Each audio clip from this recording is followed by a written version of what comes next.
not find the bombs problematic.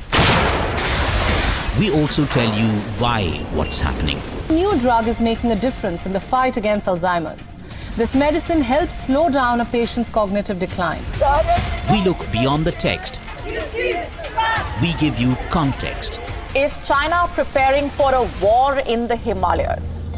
And tonight, we come to you with some proof. Hypocrisy is stunning. Do leaders mean what they say? Do they ever say what they mean? To find out how real news affects you, your decisions, Just when Iran took one step in the right direction, its moral police is planning to drag it further back. And once again, the victim will be women. watch Gravitas. Welcome and thanks for tuning in. We don't impose our views. Did India threaten to ban Twitter? Either that or Jack Dorsey is lying to you. That is Gravitas. We let life breathe through our show. The army chief's family members. Gravitas, the informed show for an intelligent audience.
Hello and welcome. You're watching Gravitas with me, Molly Gambhir. Here's a quick look at what's lined up for you on the show tonight.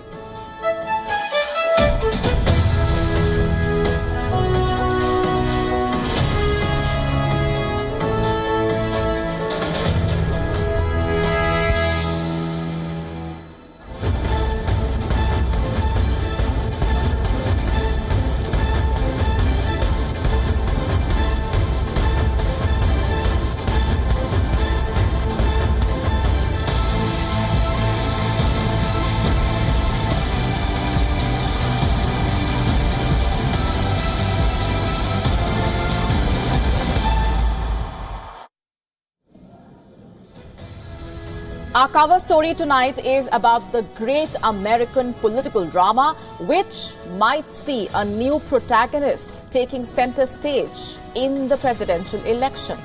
I am talking about Michelle Obama. She, of course, needs no introduction. In fact, some Democrats are already looking at her as a potential face for the crucial race. They feel she has the it factor required to trump Donald Trump. Is there a new twist ahead of the 2024 US presidential election? What happens to Joe Biden? Will Michelle Obama run for the White House? Will she become the next American president? We discuss all of this and more. Also on the show for you tonight, an Australian journalist held in China shares her ordeal, a tale of horror. She talks about getting just 10 hours of sunlight in a year. We tell you all about her case and why it is a friction point between Canberra and Beijing. It is high time we break the chains of menstrual taboos. The 21st century has no place for the illegal practice of jeopardy. In Nepal, it has claimed the life of a 16-year-old girl as she was made to stay in what's called a period hut. The row over a hoax death post intensifies as a teen influencer now says she is alive. Was this a publicity stunt? We discuss. Did you know a phone gets stolen in London every 6 minutes? What is the police saying about this and why is the situation so bad? We tell you.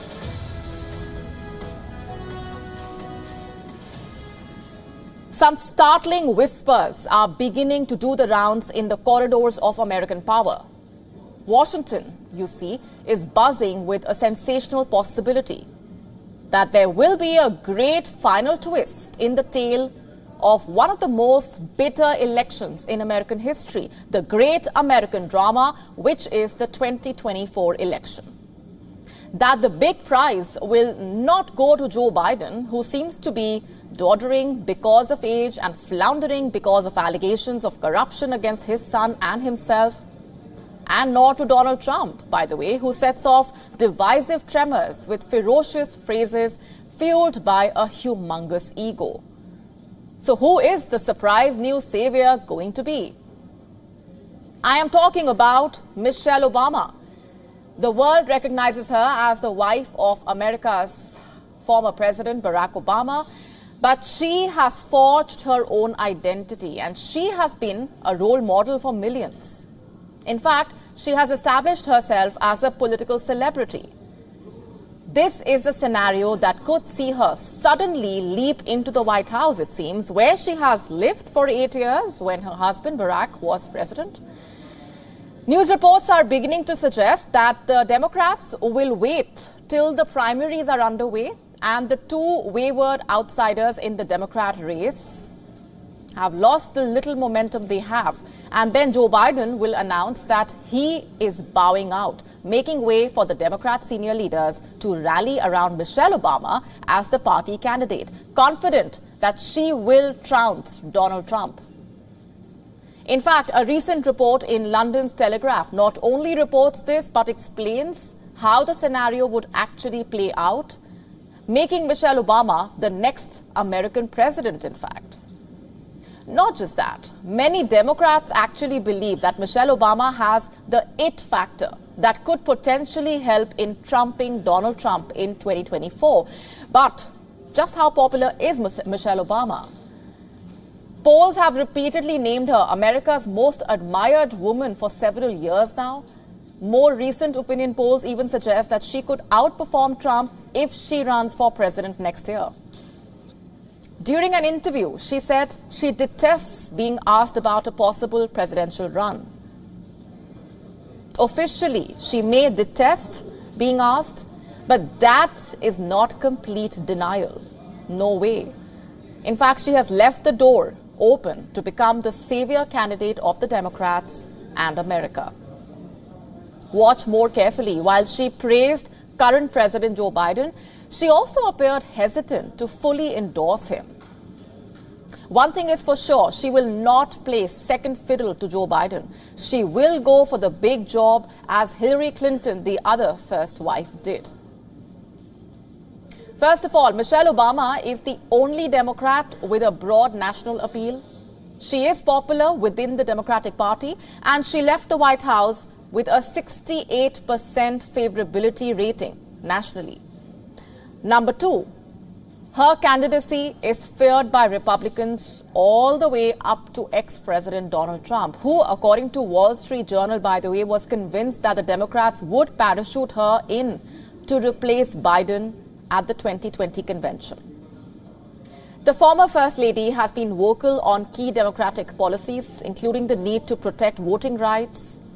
Number 4, Michelle Obama was a successful lawyer and a very popular First Lady. It must be noted that she has never run for national office, let alone been a senator, governor, or even Secretary of State. And perhaps the most important point here, a latest report, a poll in fact, finding President Joe Biden with a 36% approval rating, trailing Donald Trump in the race for the White House. And given her impressive favorability, Michelle Obama seems like a strong contender. Her potential candidacy could restore a sense of justice for the Democrats, particularly if she were to defeat Donald Trump.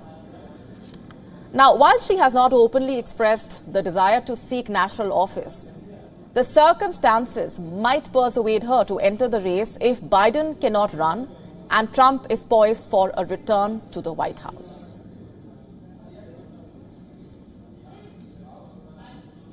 Moving on for now, when it comes to bad luck, there are few superstitions in Western society as prevalent as Black Friday.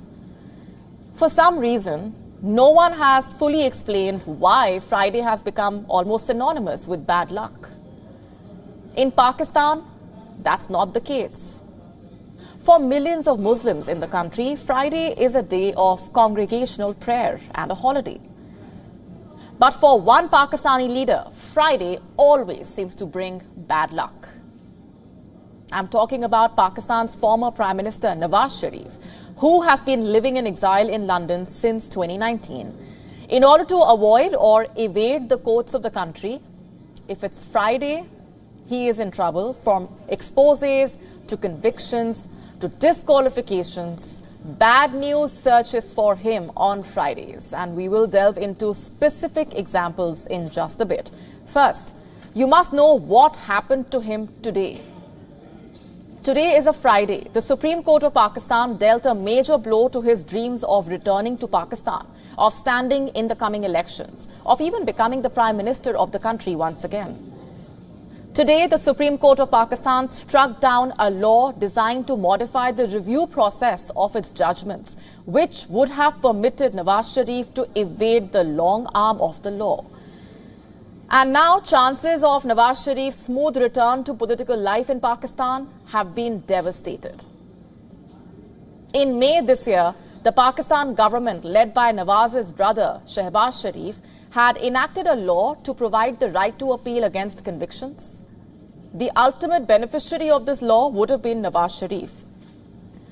In 2017, he was disqualified from the Prime Minister's post by a 5-member bench of Pakistan's apex court over corruption.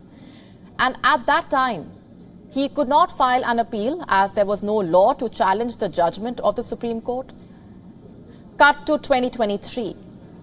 His brother decided to help him. His party changed the old law to help Nawaz Sharif, claiming that if the change was aimed at strengthening Pakistan's Supreme Court. Too bad, the Supreme Court does not think so. In a unanimous verdict, in fact, it struck down the law, calling it ultra-vires to the Constitution. It added that such a law is beyond the legislative competence of Pakistan's parliament. And so the curse of Friday struck once again. You see, this setback, like most of Nawaz Sharif's previous setbacks, came on a Friday. On Friday, the 28th July 2017, Nawaz Sharif was disqualified in what is known as the Panama Judgment. Again, on a Friday, the 6th of July 2018, Nawaz Sharif was convicted for corruption by the National Accountability Bureau of Pakistan. Again on a Friday, the 13th of July 2018, Nawaz Sharif, along with his daughter, was arrested immediately upon their return to Pakistan. No prizes for guessing that of all the Fridays, a Friday the 13th is the worst. Interestingly, for Nawaz Sharif's arch-enemy Imran Khan, Friday has been good. Not only did it hit his enemy, but on at least one occasion brought him good news. It was on a Friday in the year 2017 that Pakistan's top court declared him Sadiq and Amin, truthful and honest. after Imran Khan had been accused of corruption in the purchase of land for his Banigala home. The fact is that in real life, superstition is not all that mysterious. This Friday, which is today, Imran Khan was given a parting gift by Pakistan's Chief Justice, Umar Ata Bandial. You see, it was Bandial who presided over the three-judge bench which gave its verdict on the judgment review law.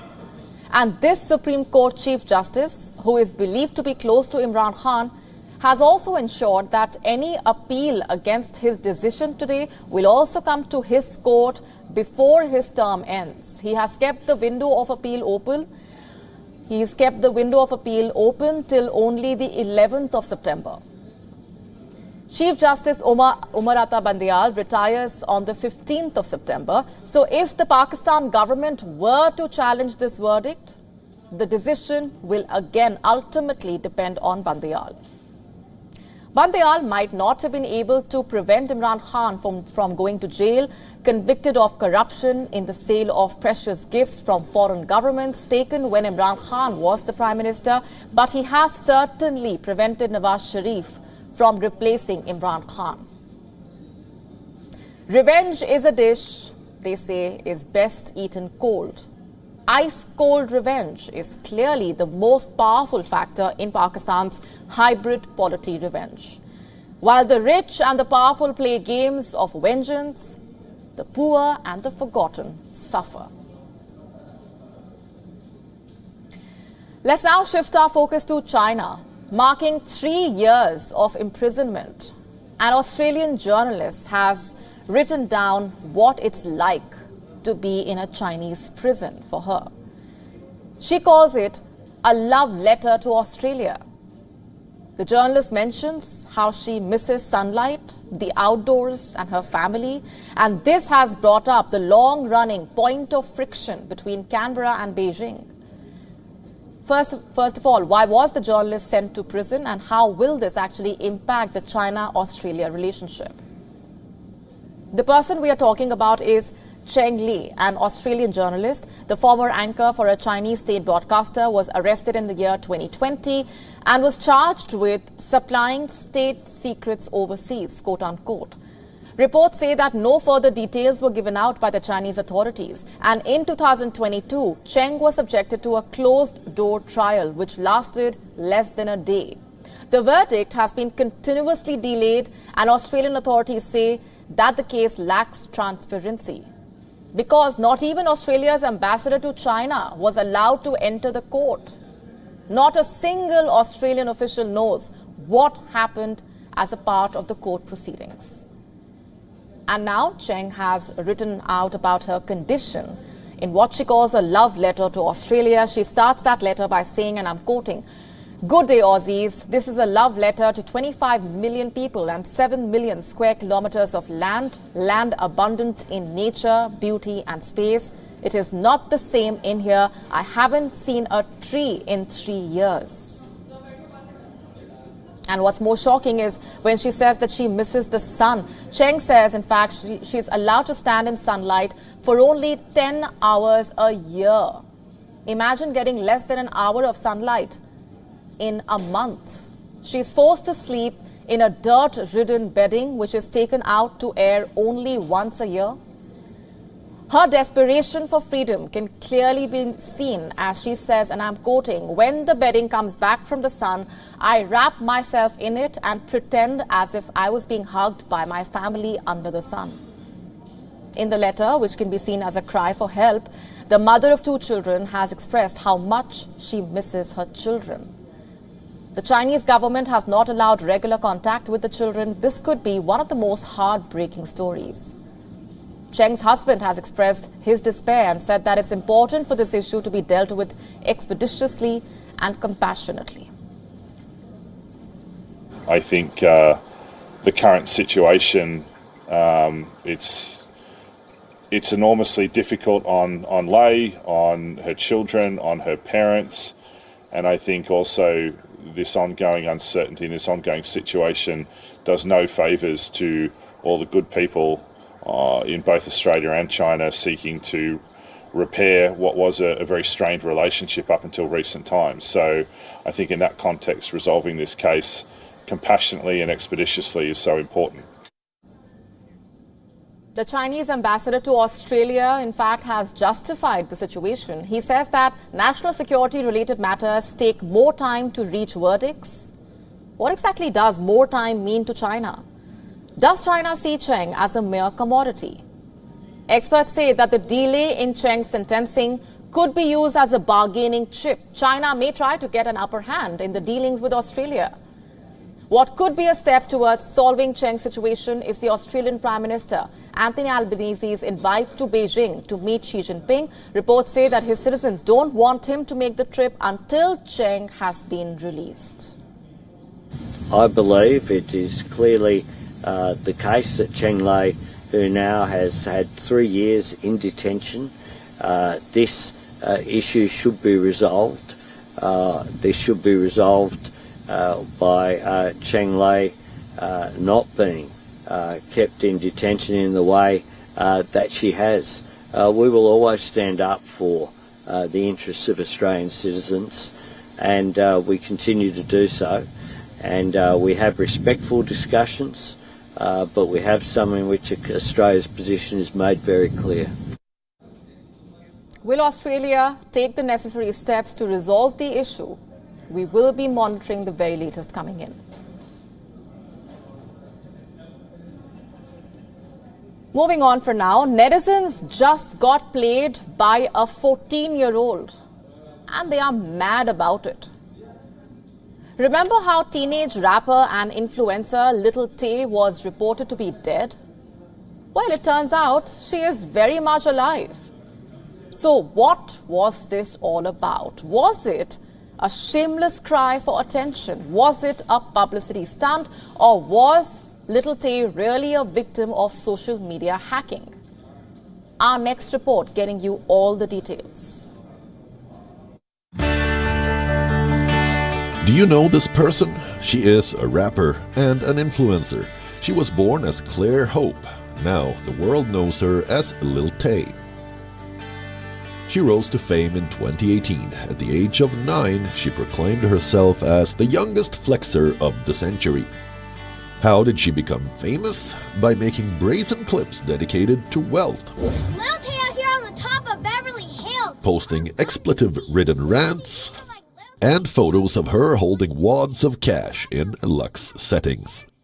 Lil Tay just copped a brand new Ferrari. In many of her clips, she pulls out of an expensive car such as a Ferrari or Rolls-Royce. She would have a sunglasses-clad dog in the passenger seat. Lil Tay out here balling in the IA. By putting out controversial content, Lil Tay amassed millions of followers on social media. But soon, she disappeared from the face of the internet, only to surface again a few days back. Lil Tay's official Instagram page put out this post. It read, "It is with a heavy heart that we share the devastating news of our beloved Claire's sudden and tragic passing." It goes on to say her brother, Jason Tian, has also passed away. It even mentions that the circumstances surrounding their deaths are under investigation. Almost immediately, conspiracy theories took shape online. The child's own father refused to confirm or deny the deaths. Some said she was being abused and exploited by family members. Others detailed a bitter custody battle. Just a day later, Lil Tay reappeared to say it was all a hoax. Her statement to TMC read, and I quote, "I want to make it clear that my brother and I are safe and alive, but I'm completely heartbroken and struggling to even find the right words to say. It's been a very traumatizing 24 hours. All day yesterday I was bombarded with endless heartbreaking and tearful phone calls from loved ones, all while trying to sort out this mess." She claimed that her Instagram account, which was stagnant since 2018, had been hacked, that it was being used to spread jarring misinformation and rumors. Do you believe it? Well, netizens do not. They are sharpening their virtual pitchforks and knives in fury. An ex-user said the whole drama has publicity stunt written all over it. Another critic said, anytime it takes over 15 minutes to identify you've been hacked, it's a stunt. And they actually have a point. For over 24 hours, there was no confirmation from Lil Tay's family, from her managers. Does it really take that long for a public figure to come out and say that their account has been hacked and that they are not dead? The influencer garnered fame via controversy. And this latest controversy emerges when the world almost forgot about her. When she was on the brink of becoming irrelevant. Was it a desperate publicity stunt? We won't be surprised if she starts putting out content in the coming days. All said and done, she is once again the talk of the town. Her follower count on Instagram has jumped from 3.3 to 3.5 million. Bureau Report, WION, World is One. No grown-ass man hating on me, but that ain't changing nothing. I still gonna be...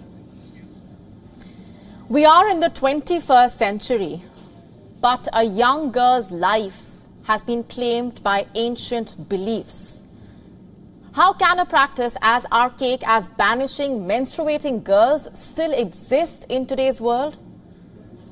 This is a story about Anita Chand, a 16-year-old girl in Nepal who lost her life to a snake bite while being forced to live in a period hut. You heard that right, a period hut. In a heart-wrenching incident that has left a community reeling, Anita died from a snake bite while she was sleeping. Her family denies she was on her period when she died, but the Nepalese police are investigating the death. And this case is the latest in a series where young girls have died as a result of jeopardy. A centuries-old practice where women who are on their period are considered as unclean. Can you believe that? As per jeopardy, girls and women who are on their period are forced to stay alone in period huts for the duration of their menstrual cycle. It is a practice born out of superstition. It deems them carriers of bad luck. During the days of a woman's period, their families isolate them in a tiny hut called chogots. Now, it must be noted that these period huts almost never have proper ventilation or sanitation. Menstruating girls and women are put up here so they can avoid touching other people and household items. In many cases, they are also barred from entering temples or attending religious events. It's a deeply rooted illegal practice that is primarily seen in far western and midwestern Nepal. Recent surveys, in fact, saying 60% of the girls know jeopardy is illegal, yet 77% practiced it. The practice is widely accepted in such parts, even among people with higher levels of education. Banishing women to bare bones huts or sheds was outlawed in Nepal in the year 2005. It is punishable by up to 3 months in jail and a fine of 3,000 Nepali rupee, which is about $30. The last reported death from jeopardy was in 2019, where a family member was sentenced to 3 months in jail amid widespread protests and campaigns to end period segregation. Thousands of period huts were also destroyed. But these efforts, unfortunately, have failed as people continue to follow the centuries-old custom. Period huts are rebuilt. Menstruating girls and women continue to be sent off to stay in these huts. Studies reveal that menstrual taboos are most keenly enforced by elder family members. Forget small towns, many even in big cities follow such taboos, untouchability taboos. Among other issues, jeopardy has a detrimental impact on female education. Girls in some cases are not allowed to even go to school when they are on their period. A 2020 report says that 1 out of 4 girls in Nepal missed school during their periods. For many women and girls, is the pressure from the local community to uphold these traditions that take precedence over their own health. They fear that they might be forever banished from their communities if they don't uphold these traditions. But as eradicating deadly menstrual huts proves to be difficult, the big question still remains: can such dangerous customs be allowed to rob young lives?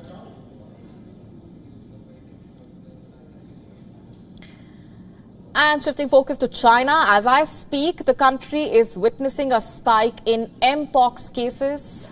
The infections have grown from 106 in June to 491 by July end.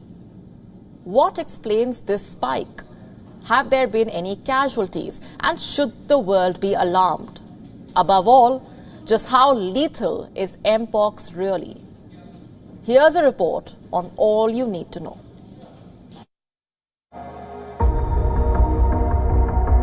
First it was the Wuhan virus. Now China is facing another crisis, a spike in cases of Mpox, which until recently was known as monkeypox. This virus is spreading at an alarming pace. This graph gives you an idea. In June, the cases stood at 106. By July end, the count reached a high of 491. This was a sudden five-fold increase. According to a statement from the Chinese Center for Disease Control and Prevention, every new patient who caught the virus was male, and 96 of them had sexual activity with another man. The Guangdong province and Beijing have the highest concentration of cases, but areas like Shanghai and the western Sichuan province have also confirmed some cases. That said, what exactly is the virus? Well, Mpox or orthopox virus is a zoonotic viral disease, meaning it is transmitted to humans by animals. Most cases reported are from the Congo Basin and West Africa. It is transmitted by contact with an infected person or their bodily fluids, including saliva. The incubation period lasts from 6 to 16 days. Symptoms last between 2 to 4 weeks. They include fever, headache, muscle aches, back pain, swollen lymph nodes, chills and fatigue. Then rashes may occur, often on the face and then on other parts of the body, including the mouth, eyelids, cornea and genitals. The rash forms into lesions which form a scab and eventually fall off. Is there a cure? Not really. Most people recover from the viral infection within weeks, but up to a tenth of infected people may die, especially children.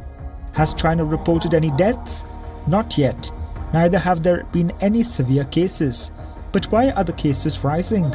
There are two reasons. Number one, the cases accelerated after the Chinese mainland reopened its borders after 3 years of stringent regulations. Number two, more people from at-risk groups are now seeking medical help due to awareness campaigns. This has led to more detection of Mpox cases. And should this spike concern the rest of the world? Experts say it's too early to predict. Bureau Report, WION World is One. Moving on for now, Australia's Defence Department could be fined $980,000. On what grounds? For failing to properly train its personnel. No, this did not have anything to do with defence training. Here's what actually happened. 2 years ago, 2 Australian soldiers went for a dip in Cape York Peninsula.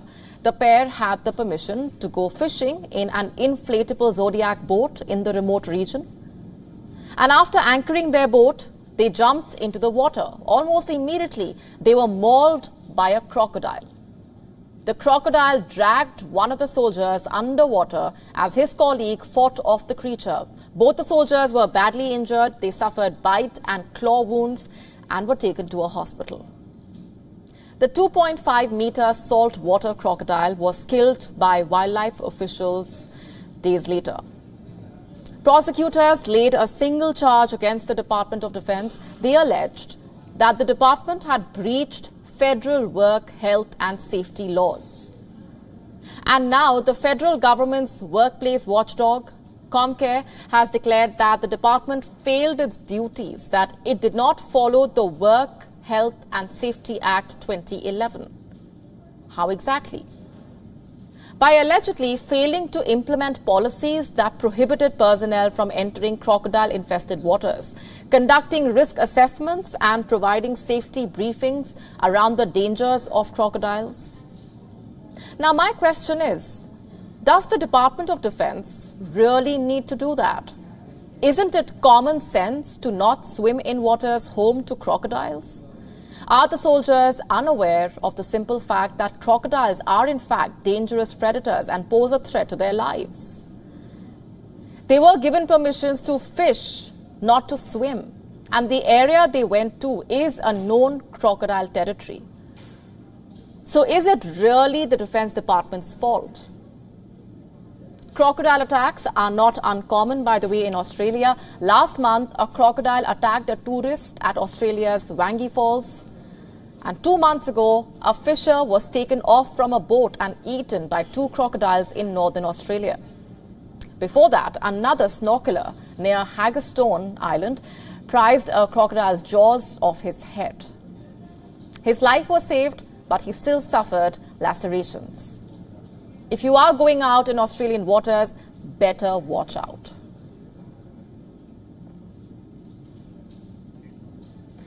Kashmir has been famous for its scenic locations like Gulmarg, Pahalgam and Sonmarg.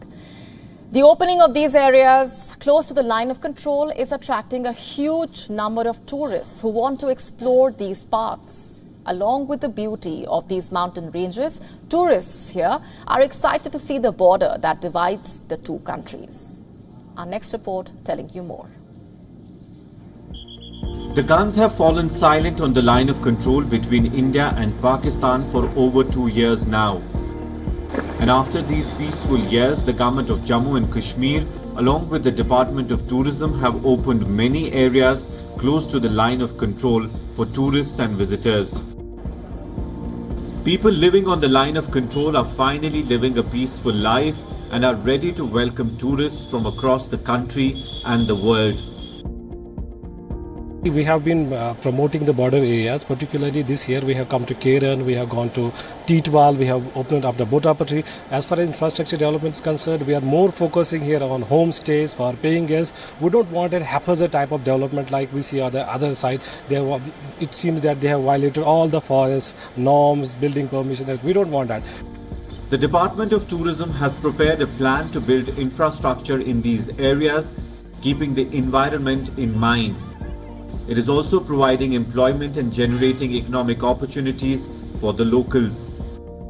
Keren is a very important tourism spot for us, and that includes the entire of Kupwara area, the different border areas, that is Tangdhar, Machil, Bangas, Lolab, and Keren among them is a very important tourism destination for the district administration and the UT administration. With breathtaking views of hills and rivers, these places are being promoted as adventure tourism destinations. And what is exciting for the people is waving at people from across the border. People from various parts of the country come to witness these scenes.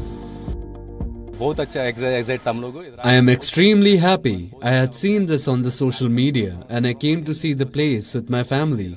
It looks better than what I saw on social media. Looking at Pakistani people from so closely is also very nice and exciting. I will tell everyone to come here. It's without fencing border and is amazing. Kashmir has witnessed record-breaking tourist arrivals in the last 4 months. All the major tourist destinations of the Kashmir Valley like Gulmarg, Pahalgam and Sonmarg are fully booked for most of the season. The government says promoting these sites will also help in coping with the huge influx of tourists visiting the Kashmir Valley. When it used to be ceasefire violation, we used to run for our lives. It's so peaceful now. Nothing happened since last 70 years. But in the last 4 years, things have changed drastically. Our roads are better. Our water and electricity is better. I congratulate the central government and Indian Army for their exemplary work. It is a beautiful scene when people from both countries wave at each other. The Indian Army has played a major role in opening these areas to the public. The entire security system in these areas is under the Army and they're not only protecting these areas but also promoting them as tourist destinations. After the guns went silent on the line of control between India and Pakistan after ceasefire agreement, the Jammu and Kashmir government along with tourism department has opened many places close to the line of control. Keren, which was once called the hotbed of ceasefire violations and infiltration bids, is slowly becoming one of the most visited places in the Kashmir Valley. With video journalist Firoz Idris Lone for WION World is One. Have you ever had your phone stolen? Do you always fear that your phone might get snatched? Well, we hope you don't live in London, because Londoners may soon have to start chaining their phones to their pockets.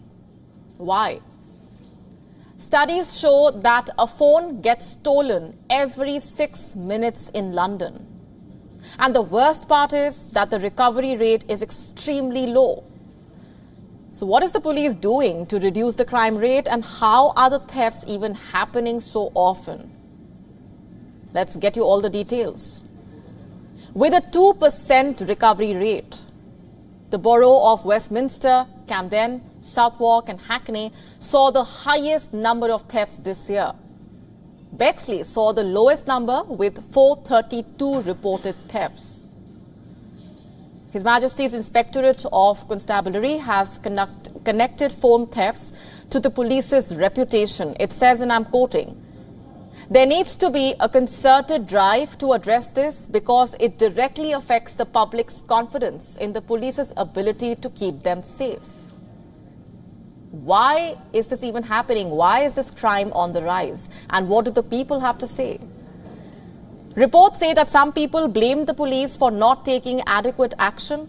One of the victims saying, and I'm quoting, "The first time my phone got stolen and I reported it, nothing happened. This was despite the fact that I was able to track the phone and see where it had been taken to." Can you imagine that? But the police has come to its defense. Officials say that the recovery of phones is more difficult than it seems. You see, a phone thief does not keep the device with themselves for very long. They almost immediately sell it to anonymous retailers. So how can the police get one step ahead is the immediate question. The police is now working with second-hand retailers to crack down on stolen mobile phones. Some officers, in fact, are focusing their attention on hotspot areas. These are areas where thieves will often use bikes or mopeds to steal phones. The Metropolitan Police Commissioner has pointed out a crucial loophole in the system, in fact. He says, and I'm quoting, "The current practice of allowing stolen mobiles to be re-registered by new users within the phone industry inadvertently enables a criminal market which drives robbery, thefts and violent offences in London."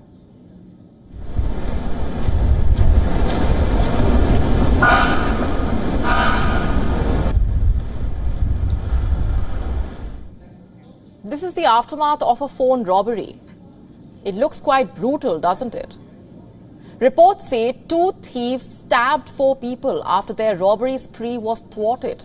The police has arrested the criminals and they could face up to 12 years in prison. Where phone robberies are getting more brutal, officials say that other crimes are witnessing a considerable dip.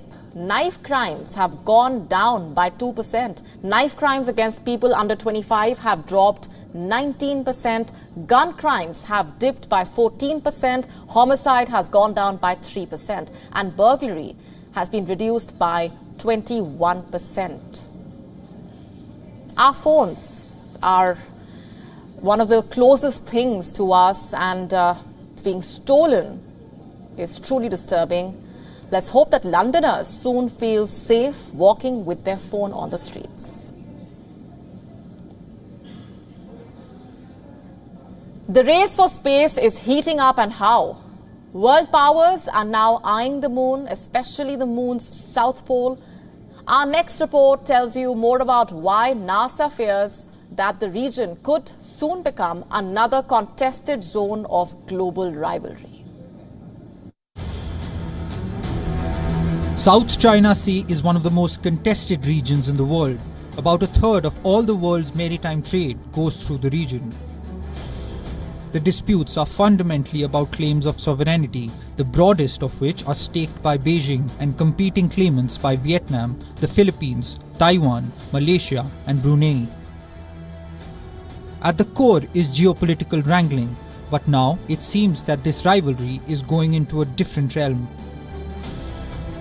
Let's zoom out a bit. The tensions have now cast its shadow over Moon, and in particular the southern pole of our only natural satellite.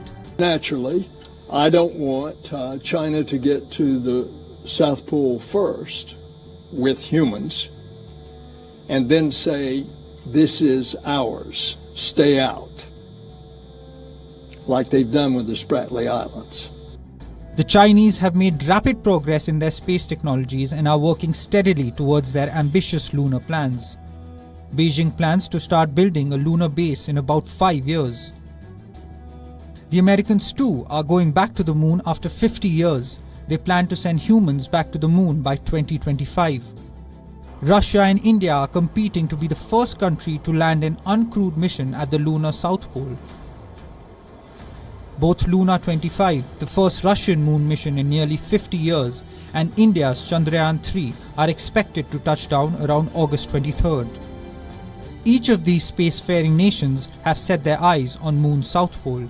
It is strategic because of its rich water ice resources and long-term potential as a site for mining, industry and settlement. Clearly, the race for the moon is heating up. Bureau Report, WION World is One. Let's now tell you what else made news around the world. Time for Gravitas Global Headlines.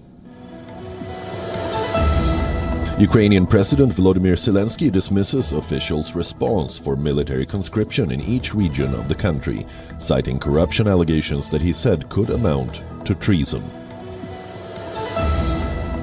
Indian government introduces a new bill in the parliament to overhaul the country's criminal laws. Union Home Minister Amit Shah moves to repeal and replace the Indian Penal Code, the Code of Criminal Procedure and the Indian Evidence Act. The death toll from the Maui wildfire has reached 55. Authorities battle to contain the blaze in what has now become one of the deadliest disasters in Hawaiian history. Iran moves 5 Iranian Americans from prison to house arrest in exchange for billions of dollars frozen in South Korea, as part of a tentative deal that follows months of heightened tensions between the two countries.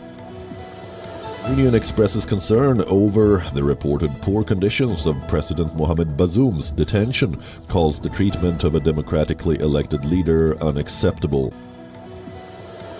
The Russian Defense Ministry has said the Russian and Chinese navies conducted joint patrols in the Pacific Ocean. The warships held naval exercises involving aircraft and helicopters and repelled a mock enemy air raid. World Health Organization says number of new COVID-19 cases worldwide rose by 80% in the last month. Report after the world body designated the new variant as one of interest.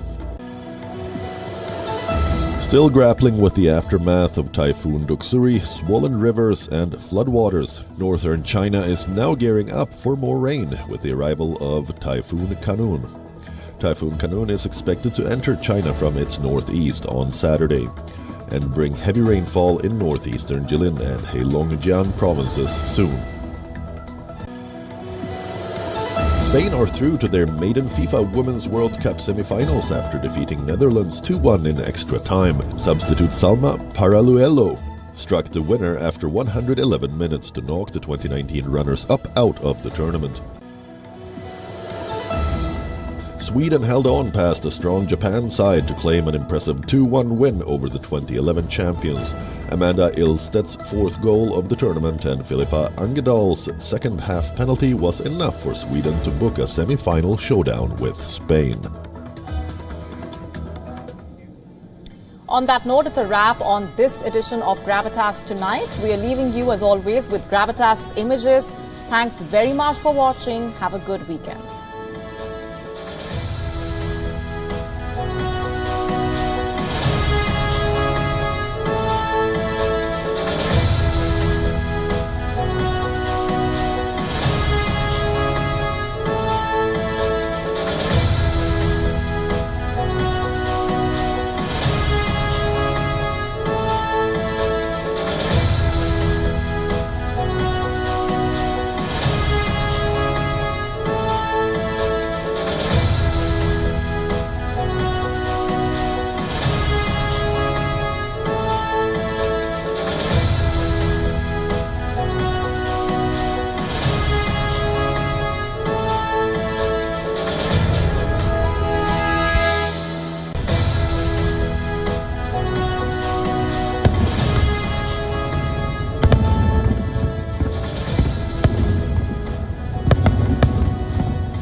It's easy to tell you a flat story. It's easy to show you what's happening around the world.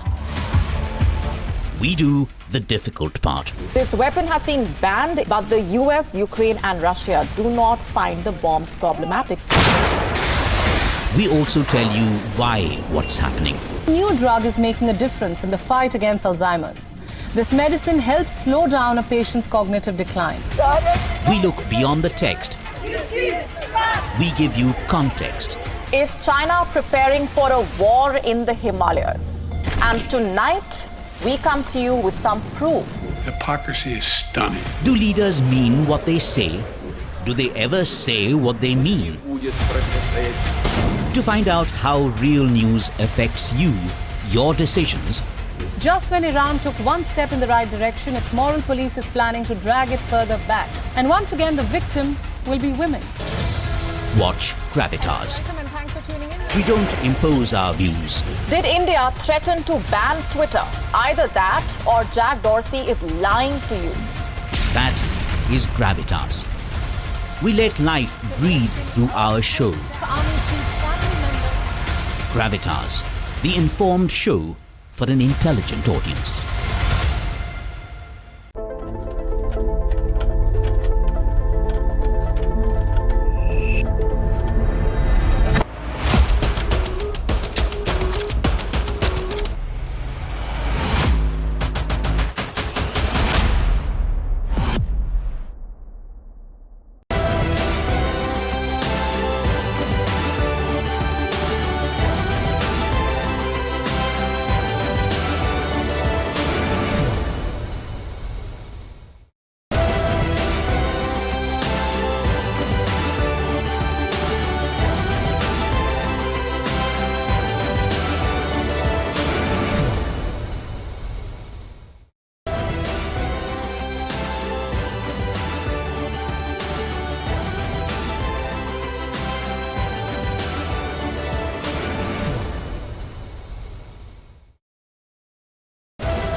Stay connected with the world through WION. Like the page on Facebook. Follow us on Twitter for new alerts. Instagram for videos and images. And the website for the latest news, views, and analysis. WIONews.com. World is one.